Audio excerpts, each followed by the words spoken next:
Estamos de volta com Santa Catarina no ar e essa paralisação do ônibus aqui na capital faz parte de um protesto nacional contra a reforma da Previdência.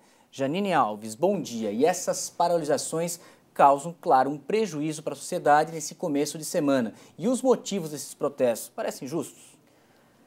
É a questão da Previdência Social. Muitas vezes a gente pensa que o prejuízo de hoje, né, é o que tem maior impacto no bolso. E no caso da Previdência Social, não é. Esse prejuízo vai vir depois para o trabalhador. Por quê? Primeiro que o governo ele quer fazer uma reforma da Previdência embasado num déficit fiscal, que não existe de fato. O que acontece na Previdência é o seguinte: em 2015, que é o último dado que a gente tem oficial, se arrecadou 700 bilhões de reais para a Previdência Social, né? Contra 688 bilhões de gastos, ou seja, existe um superávit. Até porque nós contribuímos com a Previdência Social de várias maneiras, não é só no salário. Qualquer pessoa hoje no Brasil que compre um produto ou contrate um serviço, ele está contribuindo com a Previdência Social. E qual é o grande problema que veio a partir de 2015 para cá, principalmente 2016?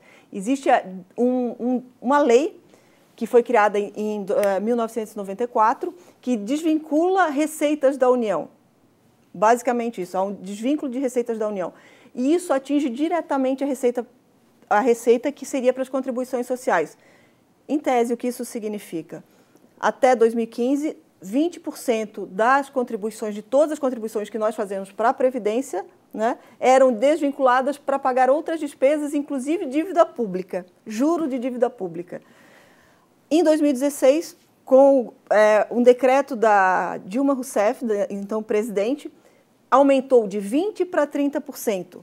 A estimativa é que a gente tenha perdido 120 bilhões só nessa desvinculação. Ou seja, se criou realmente um déficit a partir da desvinculação dos recursos.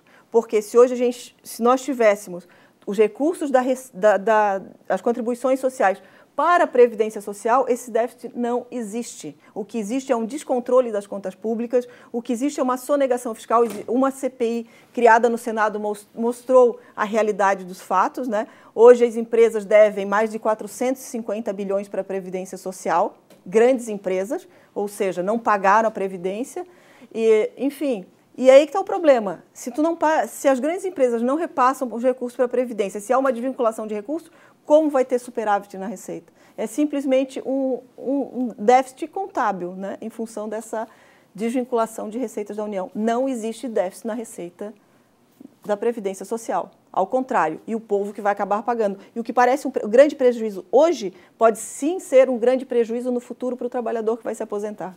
O que nós estamos vendo é uma participação maior dos sindicatos, dos agentes públicos e não da população, ainda aderindo e entendendo toda essa movimentação, gente. Porque não se sabe da dimensão que isso tem no futuro da população em geral. E esse é um grande problema, porque a gente tem uma grande campanha dizendo que há um déficit, né? O governo financia essa campanha e esse déficit é o quê? É um déficit forjado de acordo com os interesses nacionais, né, do próprio governo. Janine Alves, obrigado pela sua participação. Boa semana, hein? Boa semana também.